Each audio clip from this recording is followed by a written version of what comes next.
Այս նույն տեխնոլոգիաները, որ մենք հիմա ունենք AI տեսանկյունից, 40-ական թվականներին են իրանք ստեղծվել։ Ոնց անցավ Փաշինյանի հետ հանդիպումը։ Հասկացա, որ ուղղակի ուզում են անվճար աշխատացնել։ HiPost-ը 80-րդ տեղից բարձրացել է 48-րդ տեղը միջազգային ռեյտինգում։ Ահագին ինձանով հպարտայի։ Հիմա ակտուալ է ընդհանրապես նման մոդեցումը, երբ որ կա GPT, Deep Search, ինչպես կար ARM phone կար միացած սմարթֆոն։ Կոպի ինչ է արել, հիմա ուր է այդ ARM phone-ը։ մենք անվանելու ենք այն ինչ որ հիմա կատարվում է փուչիկ։ Այս AI-ը վերջում մեկը պետք է շարունակի զարգացնել։ Մեր մրցակիցս բային նաև Թեմուն է, չինական։ Իր բիզնես մոդելը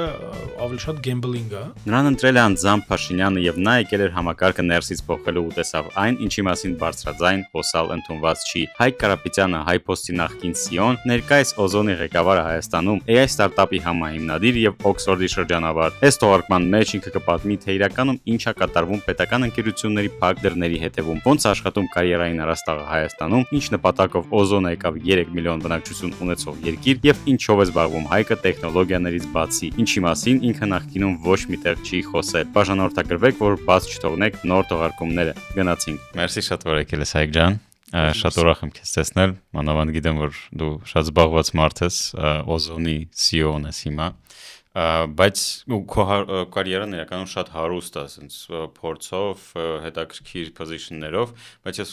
կուզեմ մեջտեղից սկսեմ, գտե HiPost-ից 2020 թիվ քեզ հրավիրում է Նիկոլ Փաշինյանի ինտերվյուի, ոնց անցավ իր հետ հանդիպումը, ոնց անցավ Փաշինյանի հետ հանդիպումը ու ինչ էր զգում։ Եղել է 19 թվականից ճիշտ ասած, դե շատ ոգեխճնչող էր, դու պատկերացնում ես քեզ առաջի դեմքը կանչում է ինտերվյուի, իհարկե դու ոգեշնչված ես 19 թվականն է դեռ։ Ահագին ինձանով հպարտայի։ Շատ հետաքրքիր էր, 30 րոպեանոց ինտերվյու էր։ Ոնց որ հիմա հիշում եմ ժամը 3:30 ճիշտ ժամանակին սկսվավ։ Դե ինտերվյու էր, ոնց որ ջոբ ինտերվյուները ոնց է լինում։ Առաջադրանք ստացա, արեցի, այդպես մոտավորապես դրանից հետո HiPost եղել է արդեն դրանից մի տարի հետո, մի տարի եւ մի ամիս էլ դե կա։ Հետաքրքիր է որ դաժե այդ level-ում կա ինչ որ առաջադրանք, որ դու պետք է անես։ Դե նորմալ է, փորձում են մարդիկ արդյոք կարաս ձև աշխատես, ինչ փոքր առաջադրանքեր արեցի ներկայացրի։ IT մարդկանց համար դա տարօրինակ է, որովհետեւ դա senior level-ին որ ասնում ես, արդեն այդպես առաջադրանք բան չկա, արդեն ինտերվյուի միջոցով քեզ։ Լսի, ճիշտ ասած, դա թուր կարծիք է, էլի, որովհետեւ ես որ նույնիսկ սրաբոտռու էի գնացել կոմերցիոն տնօրեն, պայմանը ասենց էր, որ պիտի իրանց կոմերցիոն ռազմավարությունը գրեմ, հետո դրանից հետո եթե ընդունեն, կար տարբերակ մնալ նաև աշխատել որպես կոմերցիոն տնօրեն, նույնիսկ այդ level-ում, որը Սբերբանկի դուսր ձեռնարկությունն է, էլի, classified-ը, չգիտեմ, ճանաչում ես թե չէ, headhunter-ի կոնկուրենտն է ինքը։ Հա, այդ ռաբոտռույում նույնիսկ case interview եմ անցել, որը հիմնականում տալիս են, երբ որ դու ընդվում ես consulting company-ներ կամ McKinsey կամ ինչ, PricewaterhouseCoopers, ամբողջովին case interview եմ անցել, դաժան process, просто принципի էինք, որ անպայման պետք է անցնեմ, էլի։ Այնպես որ չէ, բոլոր մակարդակներում ասում են առնվազն, եթե նույնիսկ գլխավոր տնօրեն ես ընդունվում, նույն HiPost-ի ժամանակ, ես իմ ռազմավարությունն եմ ներկայացրել, հետո այդ ռազմավարությունը պաշտպանել եմ բորդի արչև, այնտեղ հստակ ցուցանիշներով, թիմով, բյուջեով եւ այլն եւ այլն։ Նույնիսկ առանց մուտք գործելու կազմակերպություն։ Ну իրականում իմ համար տարօրինակ չասեմ, բայց զարմանում եմ քո վրա, որ դու ստեղծել ես Մեգաֆոնի համար բանկ, չգիտեմ, Beeline-ում կոմերցիոն տնօրեն ես եղել, Kiwi Armenia-ում ես եղել տնօրեն կարծեմ, քո կարիերան շատ լուրջ է։ Դու համաձայնում ես ինչ որ պահին դառնալ պետական աշխատող, որտեղ աշխատավարձը մրցունակ չի, որտեղ միջավայրը այդքան էլ չի նպաստում, որ դու կրեատիվ ինչ որ բաներ ստեղծես։ Ոնց ես ընդհանրապես համաձայնվել դրան։ Դե սկսենք վերջից ամենախնդրահարույց թեմայից, աշխատավարձը մրցունակ է եղել։ Աշխատավարձը այդեն բանն է, որը որ իհարկե այդ պահի իմ աշխատավարձից 30% ավելի քիչ էր, բայց ինքը ընդհանրապես շուկայի մեջ էր։ Իսկ դա հիմնական պայմանն է եղել, որ ես գամ ու մենակ իմ համար չէ, նաև թիմի համար ես հենց ի սկզբանե պայմանավորվել եմ ինչքան աշխատավարձ պետք է լինի,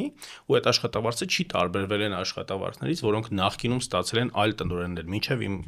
HiPost գալը, երբ որ դա եղել է trust management-ով տված Պաուն Էրիկյանի թիմին։ Այնպես որ աշխատավարձի խնդիրներ, ուղղակի ես մեծ խնդիրներ սիրում եմ, այսինքն երբ որ այսպես ասած հիմնականում այդպես կրիզիս մենեջերի դեր եմ նաև տարել, երբ որ ամեն ինչ վատ է, համակարգ չկա, կազմակերպությունը լավ չի աշխատում, հենց այդ ժամանակ ոնց որ այդպես հատուկ բրիգադ են կանչում, որտեղ ես գալիս եմ գլխավորում եմ թիմը արագ հավաքում, որ հնարավորություն լինի արագ ինչ-որ միանգամից փոփոխություն տալու, այդպես դեպքեր հայփոստը։ Իմ համար էլ արդեն երրորդ փորձն է հետ գալ Ռուսաստան, էլի, չգիտեմ, դու քանի անգամ ես փորձել։ 3։ Ես էլ երրորդ փորձն է արդեն։ Նպատակն էր հետ վերադառնալ Հայաստան։ Իսկ քանի որ Beeline-ի վաճառքից հետո շուկայում այդպես առաջարկներ չկար, որ կարողանայի ես այստեղ աշխատել, ես հետ գնացի VKPay, ContactPay ու բանկում պրոդուկտների դիրեկտոր էի աշխատում, բայց ընտանիքս երեխաներս հանք շատ էին կապնվել արդեն Հայաստանի հետ, ես էլ ուզում էինք հետ գայինք, ու այդպես ստացվեց, որ առաջարկը բավականին հետաքրքիր էր իմ համար, որովհետև ամբիցիոզ էր։ Ինչ որ երբ որ դու աշխատում ես ու հասկանում ես քո ծախսած էներգիան ինչ որ միտեղ ինչ փոփոխություն է բերելու, այսինքն կոնկրետ քո երկրում դու հասկանում ես, որ այդ էներգիան, որ ծախսելու ես, փոփոխություն է բերելու ու տեսնելու ես դա, դա շատ մեծ էներգիա է տալիս ու մոտիվացնում է։ Նայ, դու աշխատել ես լիքը ռուսական ընկերություններում, խոշոր ընկերություններում, պրոդուկտային մոտեցումներով, լավ միջազգային ժամանակակից մոտեցումներով։ Մեկ էլ դու որոշում ես անցնել աշխատանքի հայ փոստում, շատ sense հայկական, sense offline բիզնեսում, որը ամեն ինչը, չգիտեմ, կոպեկներով հաշվում էին, թղթի մեջ գրում էին, թղթի վրա բլոկնոտների վրա էր հաշվարկը, ամեն ինչը ոչ դիջիտալիզացված էր ընդհանրապես։ Ու երբ որ դու անցնում ես աշխատանքի հայկական ընկերությունում ռուսականից կամ միջազգային փորձից հետո, քմոց նենց դիսոնանս է լինում ուժեղ։ Դու հաստատ նկատում ես ինչ-որ տարբերություններ։ Դե լսի ամենամեծ խնդիրը, դե իհարկե կա տարբերություն,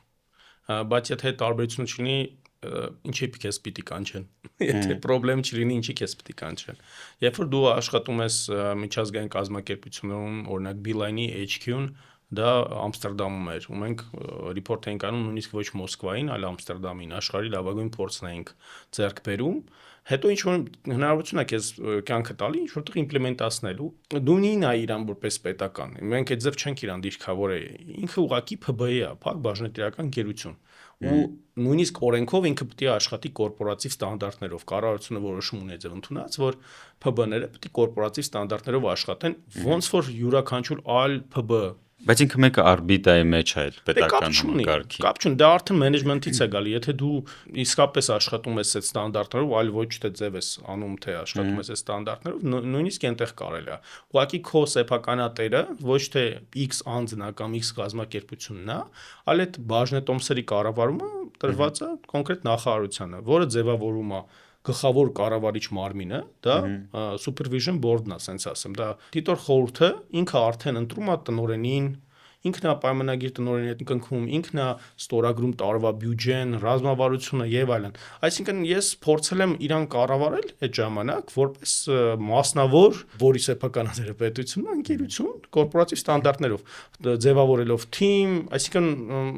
այլ ոչ մի բան չի եղել, այսինքն այստեղ խնդիր չեմ տեսել։ Ուղղակի շատ ագրեսիվ մթնոլորտ էր, երբ որ մենք եկանք։ Ագրեսիվ ինչ առումով։ 10 տարի եւ ավել կառավարվել էր այլ կազմակերպության կողմից, ձևավորվել էր թիմ, իսկ առաջի 3 ամիսը ես մենակ էի, որովհետեւ քանի իմ հետ պայմանագիրի չենք ինքը ես ԺՊ էի, այսինքն պաշտոն ես զբաղեցնում ես ժամանակավոր մինչեւ մրցույթը ավարտվեր,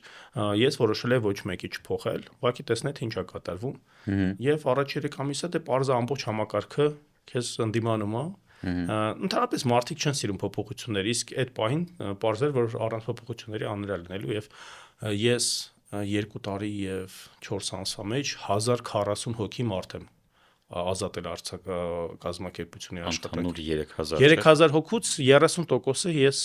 հանել եմ գործից, բայց մոտ մի 800 մարդ էլ ընդունել են գործի, այսինքն փոխել ենք այդ սաստավը, որտեղ մարդիկ կա, որոնք չեն փոխվում, ստիպված մենք փոփոխություններ ենք կատարել, իհարկե այդ ամեն ինչը առանց ցավի չի անցնում, բայց դե մենեջերի գործն էլ է դա։ Դու պետք է կարողանաս բժիշկը ոնց է գնում ես, ինչ որ բան ուզում ես բուժես, լինում է որ ինքը ցավացնելով է բուժում, ինչ որ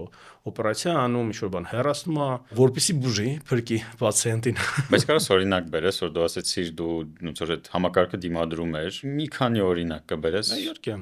Օրինակ, երբ որ հիմնական գործառնական ծրագիրը փոխեցինք, այսինքն կար օֆլայն համակարգ, այդ որ դու ասում ես, ինքը օֆլայն էր աշխատում, ամեն բաժանում ուներ ինչ-որ մի ծրագիր, որը on-line չէր, օրինակ օրվա վերջում դի մենեջերը սեղմեր file transfer ինչ-որ մի կնոպ կա, որպեսզի file upload իրականանար բազայի մեջ եւ այդ կետի մեջ, ու ինքը ամբողջովին բաց էր։ Կար ընդամենը մեկ կասա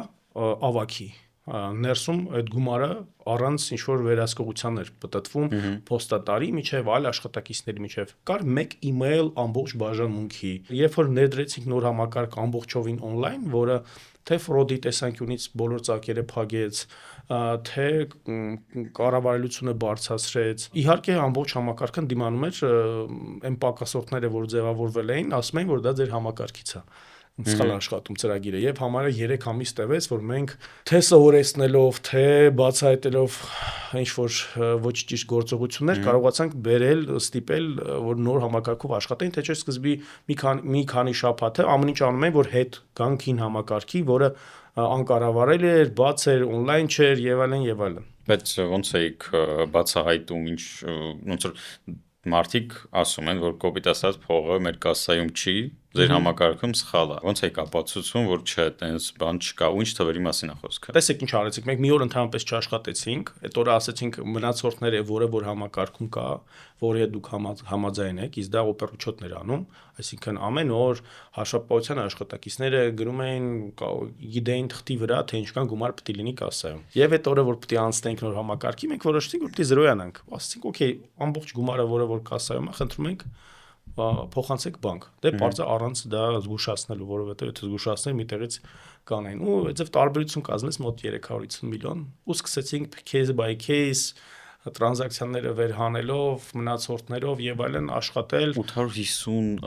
բաժանմունք։ Ամենամեծ ցանցն է, նույնիսկ ամենամեծ ցանց ունեցող բջջային օպերատորը 90-ից ավել բաժանմունք չունի։ Եվ ինքը գիգանտ է, մոտավորապես մի 10 բանկ 10-ից ավել որ գումարես իրար այդքան բաժանմունք չի ունենա։ Միջինում ինչքան են տանում, ցենց կամ ամենամեծ թիվը ինչքան է։ Չէ, այդպես բացահայտ գողությունների ձև չի եղել, որը եղել է գնացել է ժամանակին համապատասխան օրգաններ, բայց այդ պակասորդները բերեցին մուծեցին էլի։ Գրեթե 90%-ը մենք կարողացանք փոչերը գտնենք։ Վերադառնանք քո ինտերվյու process-ին։ Մենք գիտենք, որ դու ինտերվյու ես անցել Նիկոլ Փաշինյանի հետ, բայց միջև այդ ամեն ինչը ոնց է զարգացել, ոնց է տես ստացվել, որ դու հայտնվել ես այն 2000 հոգու ցուցակի մեջ, որից ընտրել են քեզ։ Այդ 18 թիվն էր նոյեմբերի կողմերը հայտարարություն իրենք արեցին, որ եթե ուզում եք միանալ մեր թիմին, որը վերակառուցել է Հայաստանը, ուղարկեք ձեր CV-ն։ Մենք գիտենք արդեն, որ Beeline-ը վաճառվում է, իմ կոնտրակտը ավարտվում է դեկտեմբերի վերջին ու ինչ-որ բան էինք նշում ընկերներով։ Ես միանգամից շարած երկար մտածելու CV-ս ուղարկեցի Headhunter-ից download արեցի այդ լոգոյով բան առանց փոխելու։ Այդ ձև ուղարկեցի ու մոռացա։ CV նշանի gov.am բանին email-ին, ոնց որ հիմա հիշում եմ։ Ու մոռացա։ Ու արդեն պայմանագիրս ավարտվել էր, արդեն փետրվար ամիսն էր, արդեն 19 թվականի, այդ տունն էի, զանգ եկավ, բա Կարապետյանը, վաղը լինեք կառավարություն ու հերխոսը դրեցին։ Ճիշտ ասած չի հավատում իրականությունը։ Մի քանի զանգ արեցի, ճիշտ եմ, ճիշտ է, այդ համարը թե ինչ-որ մեկը կատականում։ Դուրս եկա, որ ճիշտ է, գնացի ինչ-որ խորհուրդեր, տարբեր մարդկանցից ձևավորված նկարիչներ, դատավորներ, այլ մի 20 հոգանոց խումբ էր։ Ձեւ ինտերվյու արեցին, ասին ձեզ շնորհավորում ենք, 5 հոգու ենք ընտրել եւ այլն։ Մեծ ինտերվյու արեցին, հետո այդ ինտերվյուից հետո արդեն նոր հրավիրեցին համապատասխան տեղ, առաջարկ եղավ այդ ընթացքում նաև այդ ինտերվյուից հետո որպեսզի գնամ բտանախարարություն, որպես փոխնախարար, որը էլի շատ ոնց որ շոյում էր իմ էգոն, բայց քանի որ աշխատավարձը շատ փոքր էր, ինչքան էր։ Չեմ հիշում, կամ $400 էր, կամ $800 էր, ինչ փոխնախարարի աշխատավարձը $400, հա, ինչ եմ խառնում, կամ որ կարող է 400,000 դրամ էր, էլի, ինչ որ sense, բայց ոչ ավել $800-ից հաստատ։ որը շատ էր տարբերվում իմ աշխատավարձից, որը ես նախկինում էի ունեցել, ասացի, որ ես շատ եմ ուզում օգնած լինեմ, բայց չեմ կարող աշխատել այդպես աշխատավարձով, այլ կյանքի եմ սովոր ծախսերի վարկեր ունեմ եւ այդտեղ ասեցի, ու այդ ժամանակ փոխնախարարը այդ ժամանակվա գեղամա ասեց, ուզում ենք մեր հետ աշխատես, ինչ պայմաններում կաշխատես։ Դե ասեցի բանը Գերման Գրեֆի օրինակը ասեցի իմ համար ռոլ մոդել է։ Եթե ինչ-որ այդպես բան ունեք, որը լավ չի աշխատում, մեծ է, բայց կոմերցիոն հիմունքներով աշխատում, ոնց որ Սբերբանկը ես պատրաստ եմ վերցնել ու նրանից նորմալ կազմակերպություն զարգել։ Ու այդպես առաջարկ եղավ, որը ես լուրջ չընդունեցի, ճիշտ ասած, իսկ ոնց է քեզ փայփոստը հետաքրքիր է։ Դե ասի, հա, հետաքրքիր է, դե ասած որ հետաքրքիր է, մտ ռազմավարություն գրի, ասի այդ բայցը հասկացա, որ ուղղակի ուզում են անվճար աշխատացնեն, ասացի լավ, բայց 5 սլայդ ոչ ավել։ Ասաց օքեյ, բայց գնում եմ Մոսկվա արդեն պայմանագիր ունեի Վկանտակտի այդ Round Bank-ի։ Ասաց դե կանես կուղարկես։ Ոչմ գնացի Մոսկվա, իմ համար արդեն վերլուծեցի բաց source-երից, թե ոնց են աշխարհի փոստերը զարգանում, ռազմավարությունը եւ այլն, զարգեցի, ուղարկեցի ու մոռացա դրա մասին։ Ու արդեն դրանից հետո 1 տարի հետո ընկերոջս հետ գնացել էինք Իսպանիա, պետք է գնայինք այդ Mobile World Congress-ին մասնակցեինք, որը cancel արին COVID-ի պատճառով, բայց մենք մեկա գնացինք։ Այդ Մադրիդի Prada մուզեի բանում կանգնած ենք, հերթում կանգնած ենք ու զանգ ստացա, բա շնորհավորում եմ, հաստատել ենք, երբ ես գալիս։ Ես դուք կատակեք անում մի տարի անցել է։ Երեխեքին տեղափոխել եմ Մոսկվա, սադիկ, դպրոց, բան։ Ես եմ արդեն տեղափոխել, բայց կապ չունի, ռազմավարությունը ընդունել ենք էլ արի։ Ու այդպես որոշեցի, որ պետք է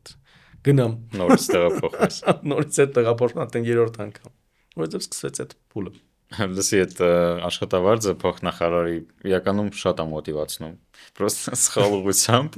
բայց շատ է մոտիվացնում, հետաքրքիր է։ Հայ Post-ը 80-րդ տեղից բարձրացել է 48-րդ կարծեմ տեղը միջազգային ռեյտինգում պոչտաների բոլոր։ Ինչ որ շատ լուրջ պրոգրես է 2 քանի տարվա համար, հա։ Մի հատ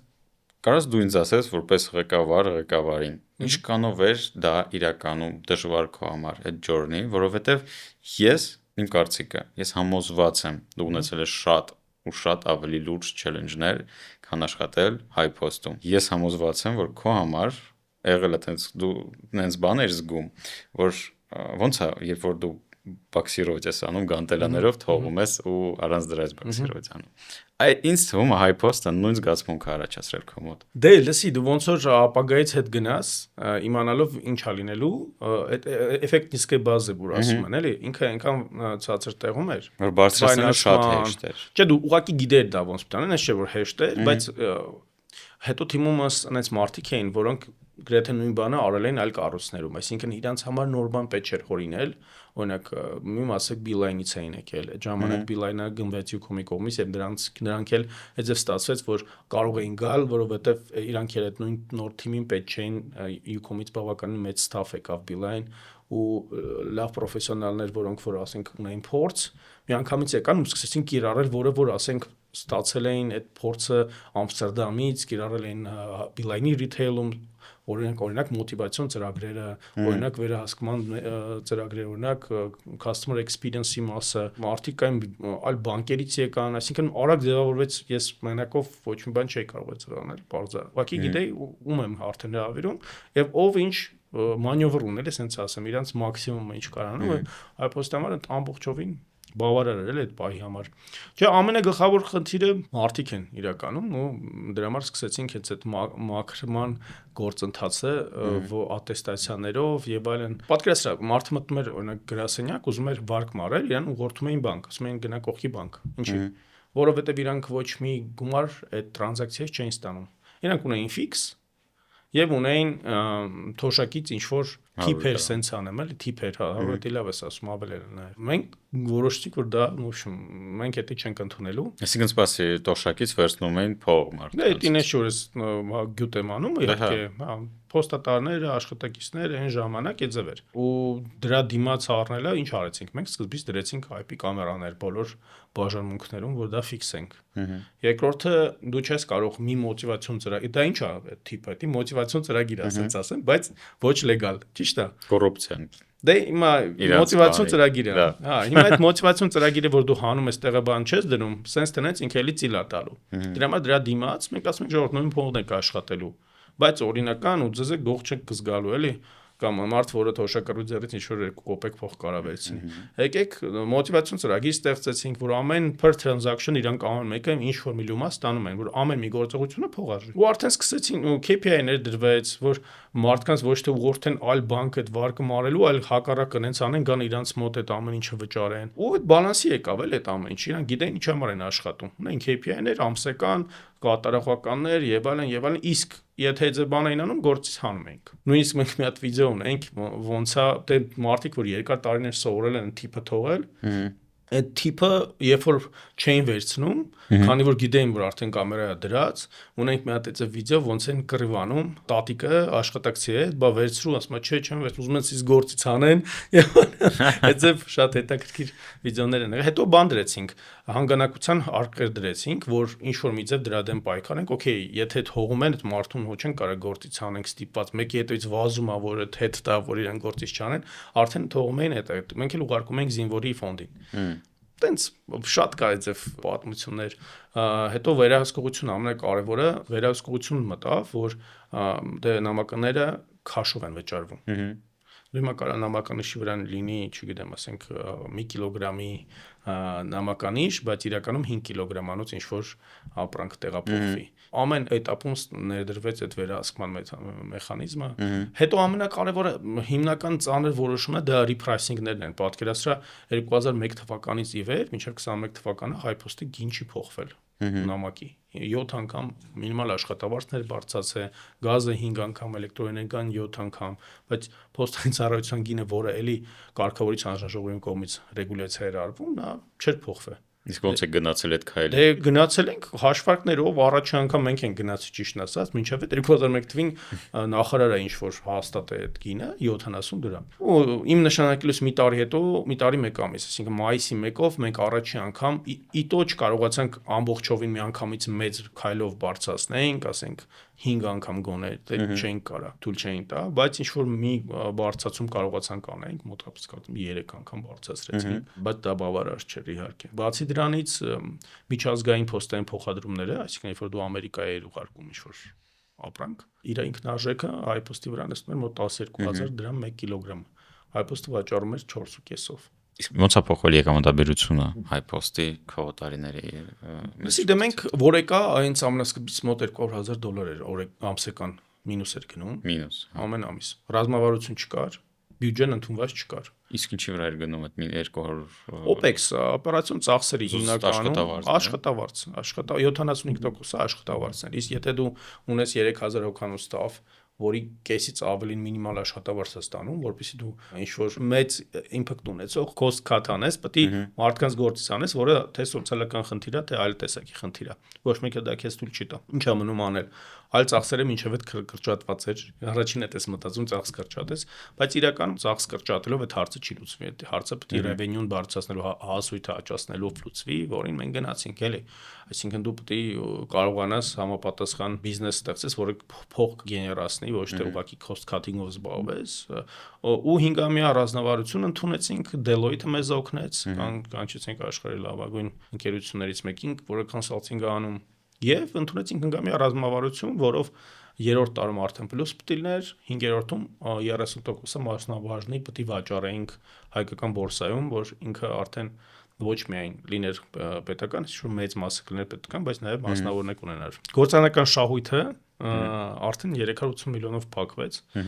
ու իդեպ 48 չէ, 40-րդ տեղն ենք, այսինքն ուղղակի փոստային միությունը միշտ մի տարի ուշ է ներկայացնում այդ տվյալները ու ցավն էր, որ երբ որ այդ ամեն ինչ եղավ, մեզ նաև տվեցին Rising Star of Postal Development Award-ը տվեցին։ Այդ հոկտեմբերին ես պիտի ստանալ, ուղղակի իմ հարաբերությունը փոստի հետ հուլիսի վերջին ավարտվեց, ու այդպես չկարողացա գնալ այդ ստանալ, բայց շատ ուրախացա, որ ասենք այդ մեր ջանքերը ինչ որ ռեալ ցուցանիշ ստացան, էլի, այսինքն համաշխարհային փոստային միության կողմից այդ գնահատականը։ Խեն մեծ ընկերությունները ունենալով մեծ ռեսուրսները вообще կանչում են իրանց մոտ Deloitte-ին, McKinsey-ին, ինչի համար։ Usually այդ, նայ, հիմա լիքը մեմեր կան, դրա հետ կապված, որ գալիս է 23 տարեկան McKinsey խորհրդատուն ու խորհուրդ է տալիս կրճատել ծախսերը, շատացնել revenue-ն ու գնում է գողո։ Դա ուղղակի մեմ է, իրականում այդպես չէր լինի, այդ վճարողներն էլ հիմար չեն, էլի։ Իրանք օրինակ մերը շատ ուժեղ կոնսալտեր էր, Արթուր Գրիգորյան Հայաստանի թիմի կողմից, բայց նաև ներգրաված էին Պորտուգալիայի փոստի, ռեալ էկզեկյուտիվներ Հնդկաստանի փոստի, որոնք որ նրանց մոտ թվային տրանսֆորմացիան անցել են։ Մենք real case-ի վրա ենք կառուցել ամեն ինչ, էլի։ Ու ինչ են կանչում, ոչ թե նրա պատճառով, որ ինչ-որ ներսի կոմպետենցիան հերիք չի։ Դու ուղղակի ուզում ես ուրիշի արած սխալները չկրկնես, իսկ դու միջազգային փորձից դա կարաս ստանաս, իսկ նրանք ներգրավում են լավագույն մասնագետներին, օգտվում են best practice-ից աշխարհի եւ այլն, իրենք կարան քեզ ինտանին, ինքը քոտեղ բան չի որոշելու։ Իսկ հիմա ակտուալ է ընդհանրապես նման մոդեցումը, երբ որ կա GPT, Deep Search, Deep Research-ի feature-ը, Gemini-ը, Claude-ը, որը փայլուն է անում այդ գործը։ Դե բայց ինքը ոչ մի բանի պատասխանատու չի, ինքը էլի քեզ ինչ-որ կիլոմետրով դատա է տալու, որի վրա դու այնքան ժամանակ ես ծախսելու, որպեսզի ինչ-որ տեից բան հանես, իտո ուրիշ է օգտագործի մշակի։ Լավ, օքեյ, բայց ով է քեզ գարանտիա տալիս, որ այդ դատայից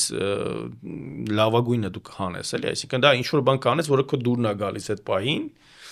օրինակ, որ դու գտնում ես, որ դա ճիշտ է, բայց հիմնականը դու reasoning-ը չգիտես, ինչի համար է ինքը քեզ այդ ձևը ասել։ Ինչ մոդելում ոնց է գրած այդ մոդելի պատասխանի reasoning-ը ո՞րն է։ Ոնց եղավ այդ black box-ը ոնց քեզ դա տվեց։ Եթե դու դա չգիտես, նշի որ դա վատ է։ Կարաս ունենաս,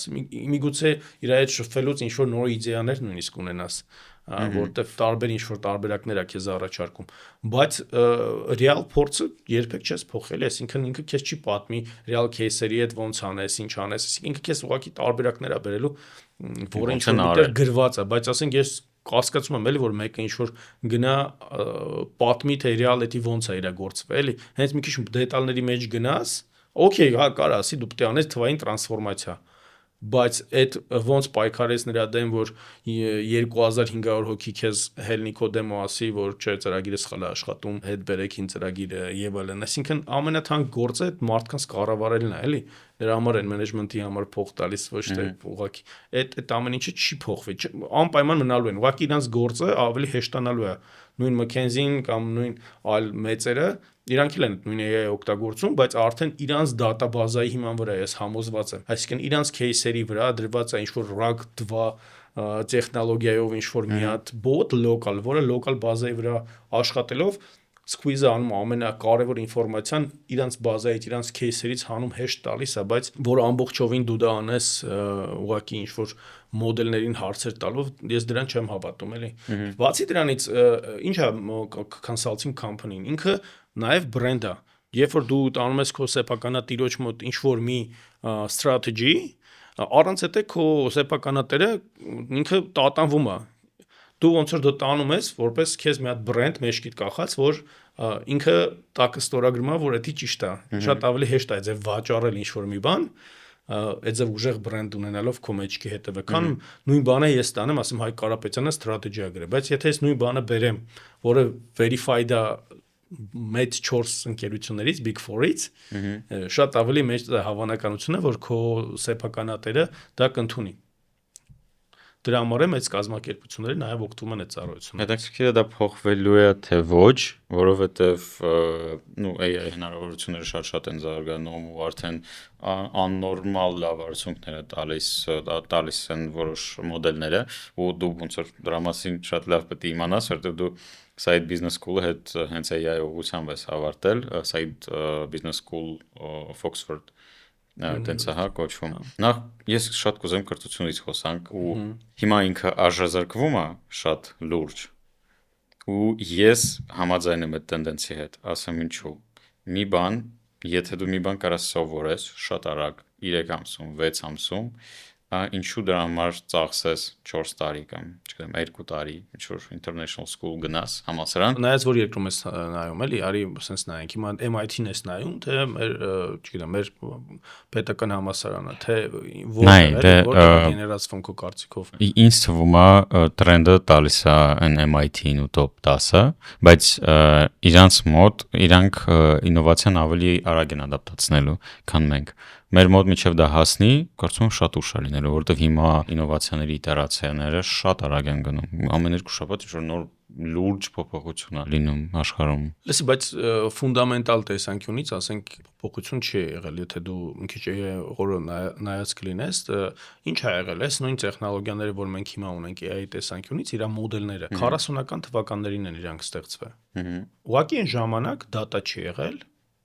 ու computation power չի եղել, այսինքն այդ ձև հաշվարկային լամպաներով է աշխատել մեկ զրոները, ոչ թե ահռելի մեծ զորությամբ սերվերներով, GPU-ներով եւ այլն եւ այլն։ Հետո երբ որ ստեղծվել է այս տրանզիստորները, մոբայլ ֆոնները, որը որ միլիոնավոր դատա են ստեղծում,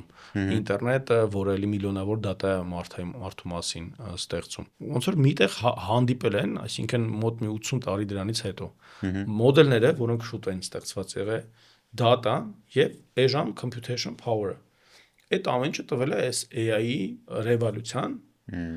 որ դու պատկերացնես, ասենք, ուրիշ բան, որ AI-ի այս ռևոլյուցիայի հիման վրա օգտագործելով այդ մեծ հաշվարկային ռեսուրսները, հնարավոր է նոր գյուտեր անել, նոր մոլեկուլաներ ստեղծել, նոր մատերիալներ ստեղծել, ինչ-որ prediction-ներ անել, ինչ-որ հիվանդություններ բուժել, բայց հիմնական փոփոխությունը այս AI-ի ինքը ուղղակի երկու բանից է կախված, data-ի քանակից շատ մեծ եւ էժան հաշվարկային հնարավորություններից։ Բայց եթե դու ճիշտ ես, եթե քո ասածը ճիշտ է, այդ դեպքում dot-com boom-ից հետո պետք է արդեն այդ տեխնոլոգիան սկսել աշխատել, բայց չէ, մենք ոնց որ GPT մոդելները շատ երկար ժամանակ անհայտ են մնում։ Հա, ինչի համար, որովհետեւ թանկ էր այդ ամեն ինչը։ Այդ ամեն ինչը շատ թանկ էր ու այդ դետալիզացիայի դու data չուներ, dot-com-ների ժամանակ դու սմարթֆոնները այդքան պոպուլյար չէին, ասենց ասեմ, ու այդքան data մարդու մասին չէին տալիս։ Բայց դու processor էլ չուներ, որի վրա կարար աշխատել։ Չուներ, որ այդքան արագ կանի եւ այլն եւ այլն։ Այդ եկավ տեխնոլոգիան, այդ computation power-ը, որ ասում եմ, դա սերվերներն են, մեծ data center-ներն են, իրանց արագ աշխատող բաներով, GPU-ներով։ Ու վերջ մնացածը արդեն մոդելները, այսինքն նույնն են, որ ասենք 45 կարծեմ թվին են առաջ անգամ ստեղծվել։ Դե չեղավ, որ տեխնոլոգիան ստեղծվել է 40-ական թվականներին։ Այդ ոնց որ ասես, դե գիտես, մեքենան միշտ էլ եղել է, ԱԿ-ը գիտես երբ են ստեղծել։ Չէ, դա իմ խոսքը չէ, հաստատ կարաս հետո ստուգես, դա իսկապես այդպես է, ուղղակի ինքը այնքան թանկ ա եղել, որ իրան մոտիկ չեն եկել։ Երբ որ այս ամեն ինչը մեկտեղ եկել է, այս գրաֆիկներ կարամ հետո քեզ ուղարկեմ, կարաս գրաֆիկայի մեջ ավելացնես ոդքասթի, թե դա ոնց է միտեղ հատվում։ Այդ կետը, որտեղից արդեն բումը սկսվել է։ Այդ միանշանակ է, ուղղակի հետ գալով կրթությանը քեզ հաստատ ասեմ, որ հա կրթությունը հաստատ պետք է լինելու, ինքն էլ է ուղղակի ձևափոխվելու։ Իհարկե ձևափոխվելու է։ Ուղղակի նայ, կա ֆունդամենտալ ինչ-որ բաներ, այս AI-ը վերջում մեկը պետք է շարունակի զարգացնել։ Իսկ դու ոնց կարաս զարգացնել, շարունակես։ Իրանով կշարունակի իրան զարգացնել, դատան մեկը սպառվում է, ինքը իրանով կշարունակի իրան զարգացնել։ Խո ինքը չի կարող սինթետիկ դատա գեներացնել, որը դու ես գեներացնում արդեն իր համար, որ որոշ մոդելներ սովորացնես։ Սինթետիկ դատային կարա ինքը գեներացնի, սինթետիկ դատայի վրա ինչ-որ բաներ անի, բայց իր ֆունդամենտալ փոփոխությունները նույն այդ տեխնոլոգիայի մեջ ինչ որ մեկը վերջում պետք է հասկանա մարդ, չգիտեմ, տրանզիստորը ինչ է, ինչի հիման վրա, ինչ ֆիզիկական օրենքների հիման վրա է դա կատարվում, էլեկտրոնները ոնց են այս մի կողմից այն կողմ գնում, այդ ամեն ինչը վերջը ինչ որ մենք հիմա ունենք, այդ նույն AI-ը մարդիկ են ստեղծել, ինչ որ մեկը պահպանում է այդ գիտությունը, չէ՞։ Ով անելու Այն պրոգրամացությունը, չէ, այն պրոգրամացությունը, որը հիմա դե միշտ է եղել, ինչ որ եղել է էլիտա, որը որ հետո կառավարել է, մնացածն էլ եղել ուղղակի իր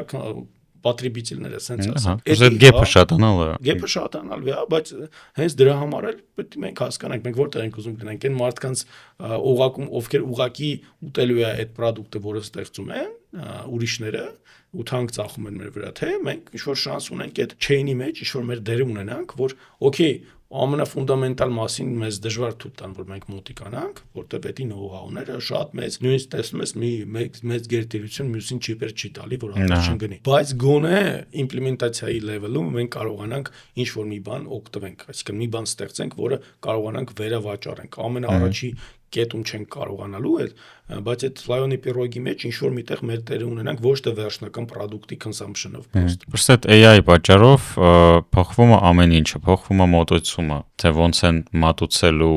գիտելիքը, փոխվում է consumption-ը, ոնց ենք մենք այդ գիտելիքը ոնց որ ստանալու, gain անելու, մարդիկ ոնց որ այն ֆունդամենտալ բանը, որը միշտ կար ԱՄՆ-ում ու դից միջազգային համալսարաններում, որ չես կարող արտագրես կողքինից կամ ինչ որ տեղից, այդ ոնց որ շատ վատ բան էր, հիմա մարդիկ արդեն շատ լավ են զգում իրենց արտագրելուց ChatGPT-ից, որտեղ test tradition չկա ChatGPT-ից չարտագրելու։ Լսի չէ, այնտեղ հակառակը կա, որ բռնում է, որ դու իրավունք չունես։ Օրինակ, ես քեզ հստակ ասեմ, նույն ես որ apply անում Oxford-ի իմ assessment-ները, այնտեղ պլագիատի չեկի բան կա։ Իրավունք չունես, ինչքան է քեզ AI օգնի, ինքը հետ քեզ պլագիատ չկա անում։ Այդ բան չկա, այսինքն պլագիատ չկա շատ հեշտ կարաս անցնես AI։ Հասկանում եմ, բայց նայ, եթե վերջում օրինակ ինչ արած, այնտեղ մարդն է իմաստուգում, երկկողմանի, օրինակ Oxford-ի դիպլոմները ուղարկում են բացի Oxford-ից Cambridge ստուգի եւ հակառակը։ Ինչ տրադիցիա բան չեն փոխել։ Ոչ մեկի generic data պետք չի։ Այսինքն այս AI ինչ է գերել, քեզ կա տոննայով data դա, բայց ում է այդ պետք կարաս ասես, դա ինչ որ միտեղ գեներացված մտքի հիմնական իմաստը այն է, որ դու նոր բան գեներացնես։ Պրոստը սինթետիկ գեներացված data-ն, հա, տեղ-տեղ կարա value ունի ինչ որ մոդելներ սովորացնելու համար, բայց մարդը հենց այդ նրանով է լավը, որ ինքը կարա ունիկալ բաներ գեներացնի, որ սինթետիկ չեն, այլ to the point են, միտք ունեն տակը, իմաստ ունեն դրա տակը։ Դրա համար է ինձ թվում է կապ չունի ինքը զարգանալու ավելի շատ, նաև հումանիտար դիսցիպլինաներն են զարգանալու, որովհետև այնտեղ շատ ավելի դժվար է էլի այդ ձև բաներ անել։ Պրոստը ինչի համար է ինձ, ես ուսանող եմ, ենթադրենք, ես ենթադրենք սովորում եմ Բրյուսովում։ Բարձրագույն մաթեմատիկա։ Միտեղ Հայաստան, չէ, բարձրագույն մաթեմատիկան չկպնենք, էլի միշտ այդ կողմ է ստանում։ Սովորական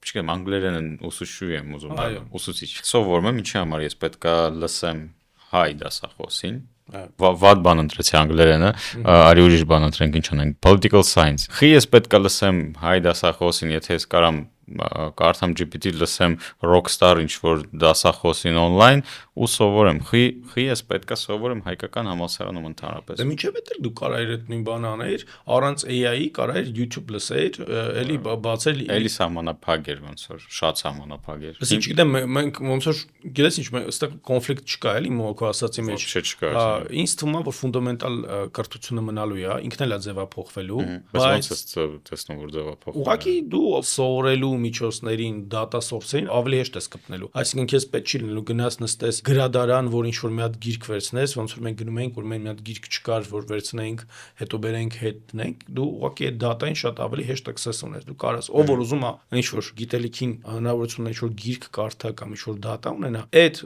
հնարավորությունը տալիս է նոր տեխնոլոգիաները արագ դրան հասնել։ Բայց դրանից ցավոք սրտի ես չեմ գտնում, որ այդ կրթվածների քանակը կամ մարդկանց որ այդ քանակի knowledge-ը ստացել են ավելանում է, որովհետև դու հիմա այնքան դիստրակտորներ ունես, որոնք քեզ էժան դեֆամինով լցնում են քո առօրյան, դու ժամանակ էլ չունես, ասենք գիրք կարդաս կամ խորանաս ինչ-որ մտածես երկար, որովհետև ուղղակի սովորացրել են կարճ 10 վայրկյանանոց ռոլիկներ նայել ու ինչ-որ դեֆամին ստանալ անցնել առաջ։ Այսինքն էսի մենակ մի կողմ չի տանում, ինքը ուրիշ կողմ էլ է տանում, հետո քեզ լրիվ հակ են արել։ AI քեզ հակ արել մոդելով, գիտի քեզ ինչա դուր գալի, քեզ կրուգլասուտիչնի կարա քեզ հաճելի կոնտենտով լցնի գլխուդ, որ ասենք ուղղակի մի հատ վատ հատկություն ունի, ինքը նեյրոններ չունի, ինքը քեզ չի կարա ասի, որ ցավում է էլ մի արա դիրետ հեռախոսային կողմ, հասկանում ես, բայց ընդհանրապես հա փոփոխություն լինելու է։ Իհարկե AI-ը ինքը process-ներ է փոխում, ամենակարևորը, էլի։ Եթե ինքը process չի փոխում, այդ ուղղակի խաղալիք է, էլի, արդեն AI չի, էլի։ Նույն բանը կազմակերպությունները մենք տեսնում։ Հիմա մի հատ հասարակ օրինակ քեզ ասեմ, թվայնացումը, չէ, ասենք մարդիկ երբ որ ուղղակի վերցնում են process-ը թվայնացնում են, բայց չեն իրան process-ը չեն փոխում, դա ավելի վատ ալնում, այսինքն ստացվում է որ դու խնդրեմը ուղղակի multiply արեցիր, այսպես մի հատ scale up ես անում, հիմա օրինակ որ գնաս շուտ մի հատ տեղ height լրացնես, շուտ մի հատ կառույց,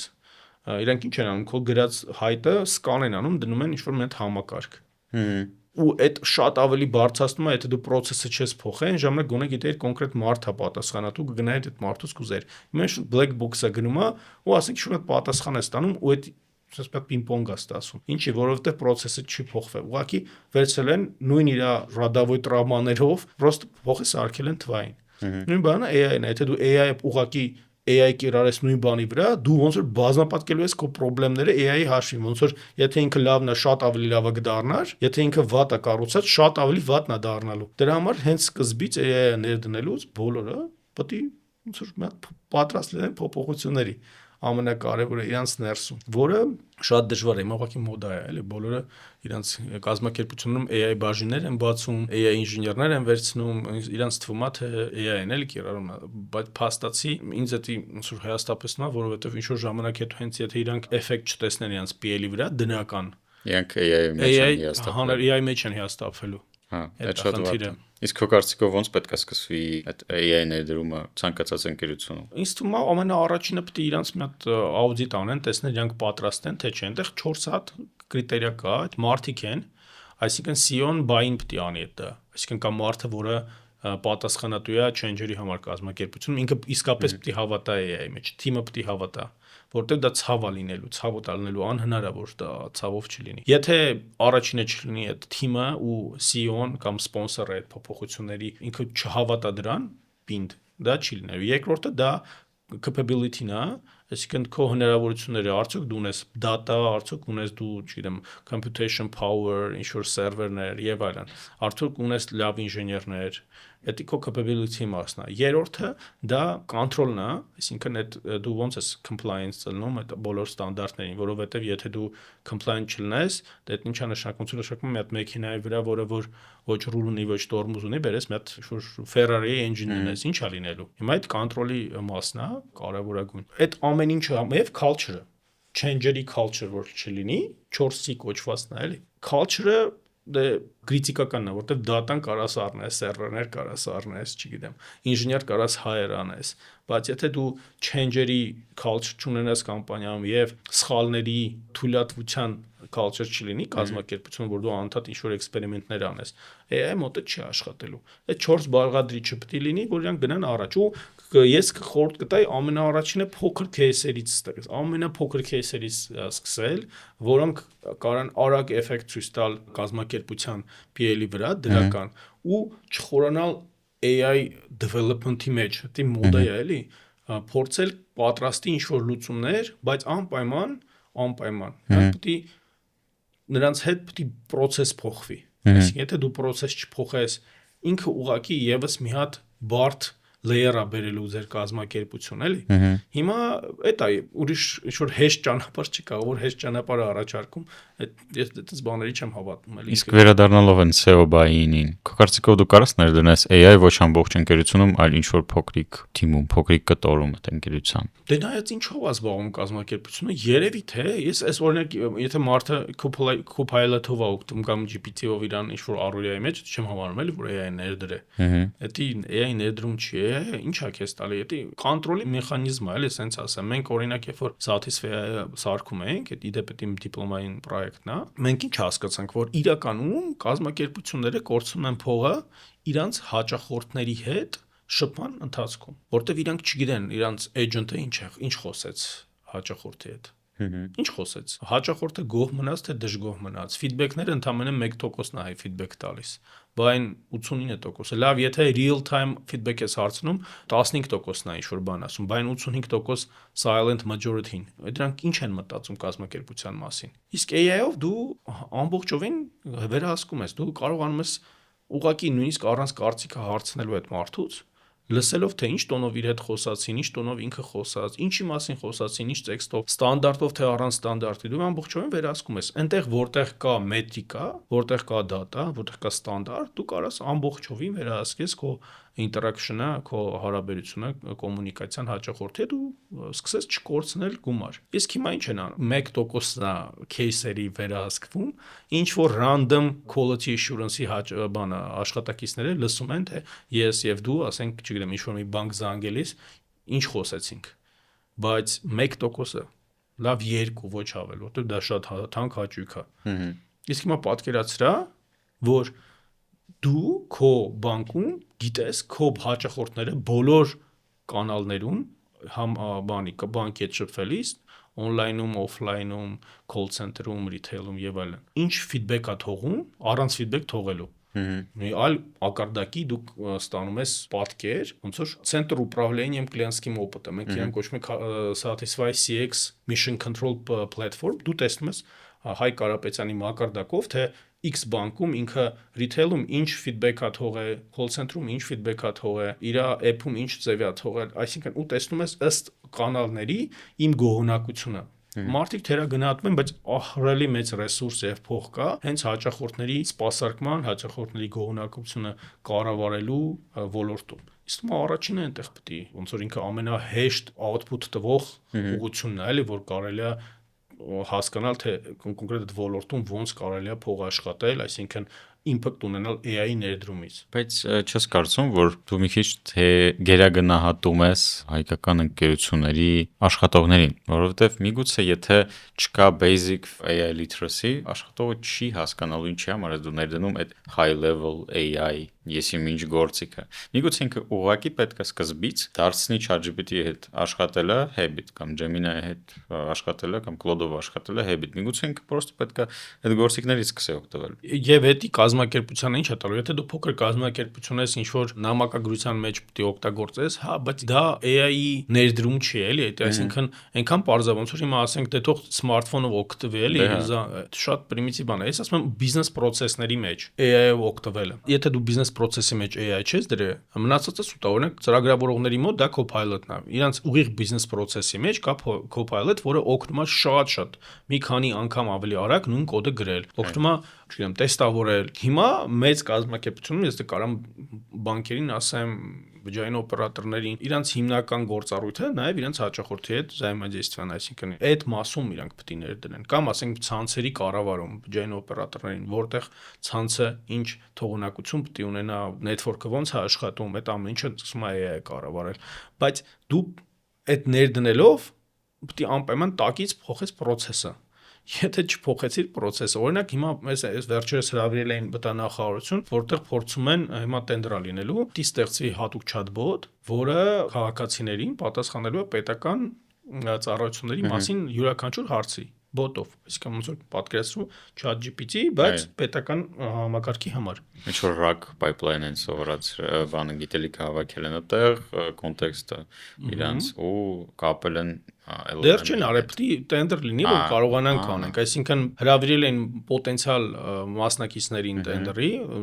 որոնք որ կարող են մասնակցել, մեր նախնական կարծիքն են հարցնում, թե ինչ դիտարկումներ ունենք եւ այլն։ Հուսամ շուտով այդ տենդերը կլինի, բայց տես, հիմա այդ անելու համար առաջնային բացի AI-ից, բացի text to speech-ից եւ այլն, որը բուն տեխնոլոգիաներ են, ամենակարևորը տակը ինքը պետք է ճիշտ data լինի։ Այդ process-ները, որ ասում եմ, դու պետք է մի հատ գնաս, այդ սաղ դատան քչփորես, հանես, նորմալիզացնես, որ հստակ པարզ լինի, օրինակ X շինթույլտվությունը հստակ ոնց է տրամադրվում կամ չտրամադրվում։ Եթե դու այդ process-ը մանուալ կերպով ճիշտ չդասավորես, նույն ձևի AI-ն է գալու ցենցիաների մեջ ընկնելու ու սխալ պատասխաններ տալու։ Դրա համար եմ ասում, սա change-ի մասին է, AI-ը մինչև իր կիրառումը ինքը լուբոյ լավ բան լավացնելու 1000 անգամ, լուբոյ վատ բան 1000 անգամ վատացնելու։ Ինքը շատ թրիքի բան է։ Դրա համար պետք է ոնց որ տակից լիքը տանջալի գործ անես, որ ինքը նորմալ աշխատի։ Իսկ այս ուղղակի co-pilot-ները իրանք իհարկե շատ մեծ assist են անում ամենօրյա մեր գործառույթների մեջ։ Չգիտեմ, դիզայներին ուղղակի լավ ուղղություն տալու, որ ինքը վերջը դզի, ստանա այն ինչ որ մենք ուզում ենք, հինթեր տալով կամ կարծիք հարցնելով, բայց դա ուղղակի փոքր բաներ են, որոնք մեծ կազմակերպության process-ների մեջ մեծ value չեն տալու, էլի բարձր արագացնելու են ամեն աշխատակցի էֆեկտիվությունը, բայց եթե մենք խոսում ենք կազմակերպության մասին, որը ներդնում է AI, այդ ընդհանրապես ուրիշ մակարդակի բան է։ Հա, պատկերացնում եմ։ Իսկ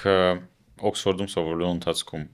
ինչ դու իմացար AI մասին, ինչը քեզ ռեալ զարմացրեց շատ լուրջ։ AI-ի մասին ինչը զարմացրեց, դե ես իղակի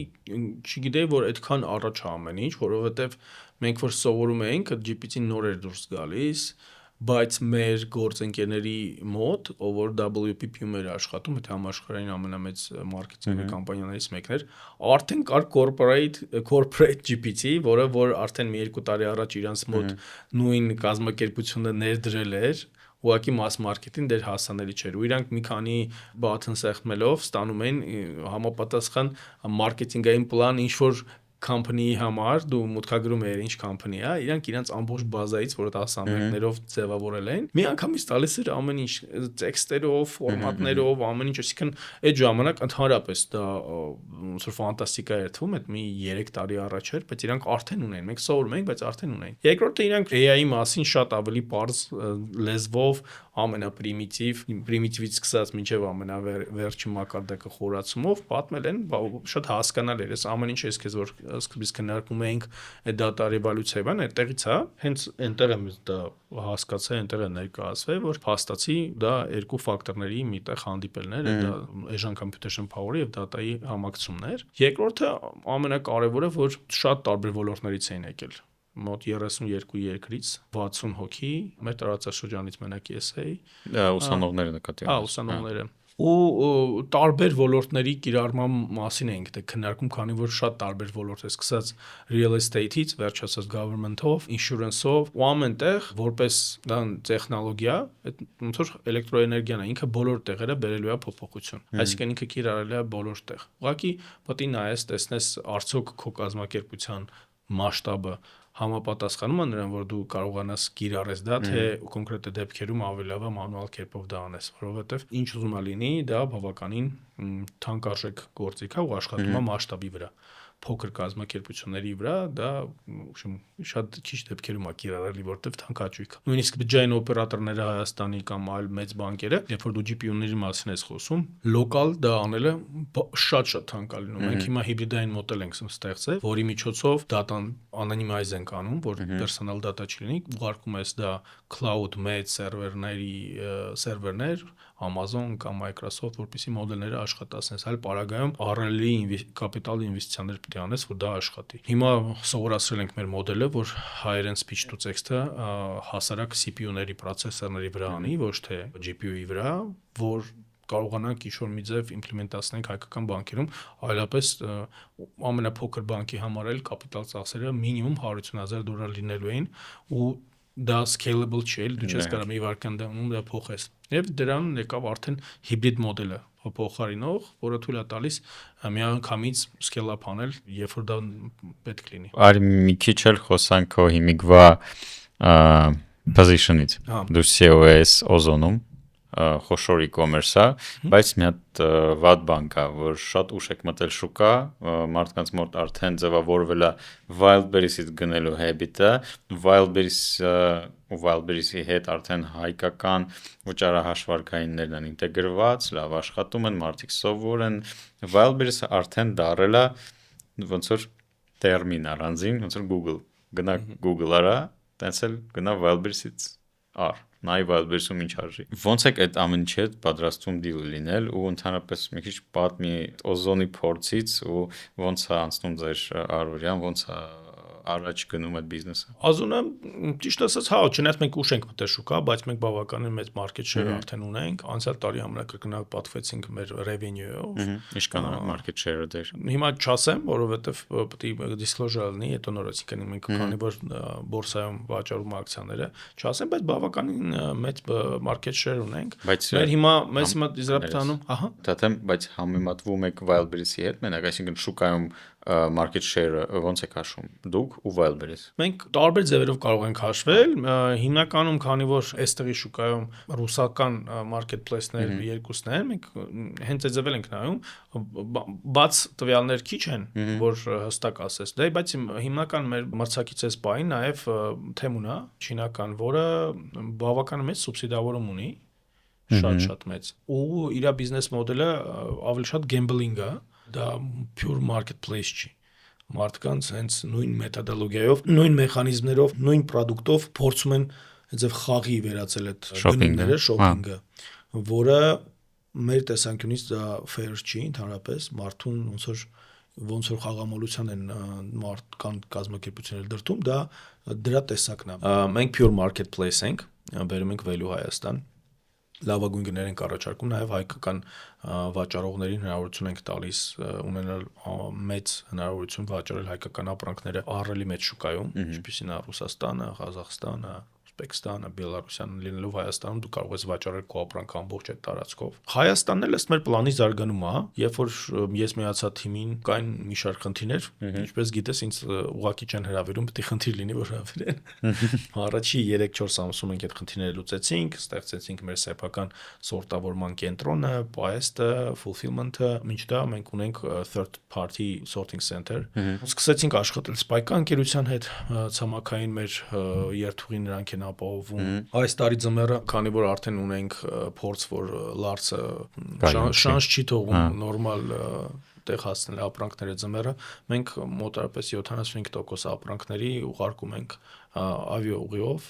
եւ 4-5 օր է տևում delivery-ին։ Մոտ 200 բաժանմունք ունենք, PVZ-ներ, այսինքն որտեղից կարելի է վերցնել այդ ապրանքները ունենք, հնարավորություն կուրիերով ստանալ ապրանքը սուրանդակային ծառայությունով։ Հուսամ մենք չնայած 5 տարի ուշ ենք մտել շուկա, բայց գնալով աճում ենք ու մի քանի տարի հետո պարիտետ կունենանք էլի Wildberries-ի հետ։ Հետաքրքիր է, ռուսական շուկայում վաճառողների մոտ sense տենդենս կա, որ ավելի շատ են failure-ները սկսվել ու ոնց որ կա churn-ը հաճախ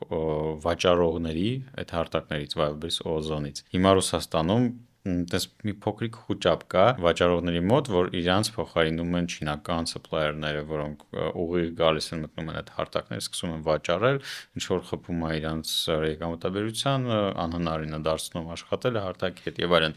Հայաստանը տենդենսը արդեն հասել է, արդեն զգացվում է, թե չէ։ Մենք այդ ձև բան չենք տեսնում, ճիշտ ասած, որովհետեւ ցավոք սրտի մեծ մասը դեռ մենք ստանում ենք Ռուսաստանից ու տենդենսը ձև չկա, որ ուղիղ չինական ինչ-որ վաճառողները ուղարկեն մեզ։ Մենք ինչ ենք արել, մենք հարթակ ենք ուղակի, որտեղ կան վաճառողներ, հիմա դրանք կարող լինեն տարբեր վաճառողներ, ռուսական կազմակերպություններ, չինական, ղազախական, մենք տալիս ենք հնարավորություն վերջնական գնորդին, հիմնական value-ն որն է, հանդիպացնել գնորդին եւ վաճառողին։ Մենք չենք կարող, չէ, արհեստական ինչ-որ բաներ ստեղծել, որ ավելի լավ գին տվողը չկարողանա հարթակում վաճառել։ Հակառակը մենք ուզում ենք այնց անել, որ բոլորը շահող լինեն, win-win ինչ-որ win-win մոդելով։ Իհարկե լավագույն գինը կհաղթի եւ հաճախորդները լավագույն գնով կընտրեն։ Դա մեր value-ն է, որ մենք բերում ենք նաեւ մեր գնորդների համար։ Այդ հետաքրքիր որտով իրականում կարծիքները տենց լավ տարբերվում են, հիմնականում ռուսական ինֆո դաշտում, հայկականում ընդհանրապես ես նման բան չեմ լսել, երևի որովհետև այդքան պոպուլյար է, բայց այդքան չի խոսվում համացանցում դրա մասին, բայց Ռուսաստանում, քանի որ վաճառողների քանակը շատ է, այդ թեման այնց շատ հաճախ բարձրանում է, որ չգիտեմ, ստիպում են ինչ-որ ակցիաներ անել, իջեցնել գները եւ այլն, ու այդ ոնց որ Ասի դա մեծ կազմակերպություն է, միշտ դժգոհներ լինում են, ասես որ չեմ կարող ավելի բան ասել այդ մասով։ Okay, լավ, ստեղ էլ ֆիքսեցինք, բայց դու լինելով serial manager, serial ղեկավար, ունենալով փորձ տարբեր կորպորացիաներում, հիմա ստեղծել ես քո ստարտափը, ինչը որ շատ լուրջ փոփոխություն է, mindset-ի փոփոխություն է պահանջում իրականում։ Բացի դրանից, դու մի հատ էլ ունես բիզնես, որի մասին ես շատ եմ ուզում խոսամ, որ ինձ շատ է հետաքրքրում։ Կարանք խոսանք։ Իհարկե։ Դու ունես հանք։ Ինչը որ ընդհանրապես frame-ից դուրս է։ Startup, corporate management եւ հանք։ Գիտի այնտեղ։ Լսի, դե հա, ճիշտ ասած, այս ստարտափը ամենամեծ փորձությունն էր իրականում, որովհետեւ ոնց ինքը ծնվեց, այս HiPost-ից որ դուրս եկա, համարյա 2 տարի ինչ որ մեծ առաջարկ չկար համապատասխան։ Ինձ էլ միշտ ասում էին, դե միշտ ուրիշի համար ես աշխատում, մի օր քո կազմակերպությունը ստեղծի եւ այլն, բայց ես ասում եմ, ես չեմ կարող մի բան ստեղծեմ, որին ասենք չեմ կարող հավատամ ամբողջովին, որ ասենք ամբողջ ուժերս տամ, որ այդ իրագործեմ։ Ու այդպես պատական ստացվեց էլի, այսինքն այդ փորձը, որը հավաքվել էր սկսած Մեգաֆոնից, Մեգաֆոն բանկից, Beeline-ից, հետո HiPost-ից, այդպես ինքը հասկացա, որ կա ոլորտ, որը որ բաց է, բավականին մեծ բաց ունի նամանավանդ հայկական շուկայում ու ընդհանրապես հետխորհրդային երկրներում այդ հաճախորդների գոհունակության կառավարումն է ու սկսեցի այդ ուղղությամբ աշխատել իմ co-founder-ի հետ Արթուրի Հարությունյանը մենք իրար հետ 2007 թվականից առաջի կիվի Հայաստանում ենք արել հետո ինքը գնաց Իդրամ, հետո մենք հանդիպեցինք արդեն HiPost-ում CTO-ն ու սկսեցինք գրել այդ soft-ը, հետո գնացի AI սովորելու ավելի ամրապնդվեց, որ դիետ անենք, բայց իսկապես էմոցիոնալ տեսանկյունից շատ ծանր էր։ Դու պատկերացրու աշխատում ես 3000 հոգանոց հիմնարկի տնօրեն, ու մյուս օրը չի, ինչ-որ ժամանակ հետո նույն բանկի տնօրենի մոտ գնում ես վաճառելու ստարտափերի արդեն ոնց որ կարգավիճակով։ Դու սկսած քո ժեստերը, հագնվածքդ եւ խոսքը, դու պետք է կարողանաս ոնց որ մի քիչ իջնես այդ corporate style-ից, այդ CEO-ի վարվելակերպից խոսքից ու փորձես ստարտափեր լինես, էլի, որտեղ շատ տեղերում էլ նույնիսկ որ չգիտի, դու չես ներկայացնում, որ former, չգիտեմ, HiPost CEO կամ ինչ-որ sense բան, դու գնում ես որպես ստարտափեր։ Ու հոգեբանորեն դա շատ դժվար է։ Հետո ամենադժվարը նաև այնա, որ դու միշտ ամբողջ կյանքում սովորել ես, որ քեզ վճարում են աշխատավարձ, ու երբ որ դու աշխատավարձ չես ստանում, ստիպել ոնց որ քեզ սովորացել են այդ լամպոչկա զգարայից, այսինքն դու սկսում ես շուտ արագ էֆեկտիվ աշխատել, բայց որ այդ փողը քեզ չեն տալի, դու ես ինվեստ անում այդ փողը, քո վրա աշխատելը շատ ավելի ծանր է, կոնկրետ իմ համար, որովհետև դու ամբողջ կյանքում ուրիշ բան ես սովորել։ Բայց դա էլ է ոնց որ փորձություն, ոնց որ դու դուրս ես գալիս այդ ռամկեքից,